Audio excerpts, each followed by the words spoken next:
Սելայնակիցներ, փոքր եւ միջին ձեռնարկատիրությունը տեխնոլոգիական առաջընթացի, տնտեսության զարգացման, հասարակության բարեկեցության եւ մարդկանց ազատության հիմնասյուներից մեկն է։ Ուստի պատահական չէ, որ փոքր եւ միջին ձեռնարկատիրության զարգացումը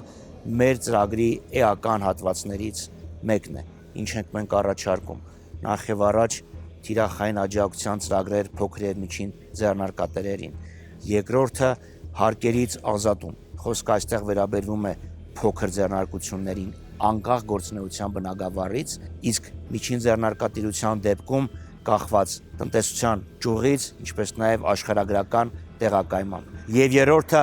հզոր հակամենաշնորհային քաղաքականության մշակում եւ կիրարկում, որպեսզի խոշոր բիզնեսը չխժռի փոքր ձեռնարկատերերին եւ չկլանի նրանց շուկայական մասնաբաժինը։ Վերջ-վերջո փոքր ձեռնարկատիրությունը դա միայն բիզնես չի, դա սոցիալական խնդիր է։ Դա փոքր ձեռնարկատիրոջ երեխային նորզույգ կոշիկ է կամ լրացուցիչ պարապելու հնարավորություն։ Մարդը ունի սեփականություն, մարդը առավել կապված է լինում իր հողին։ Ուստի, եթե մենք ուզում ենք ունենալ զարգացած փոքր եւ միջին բիզնես,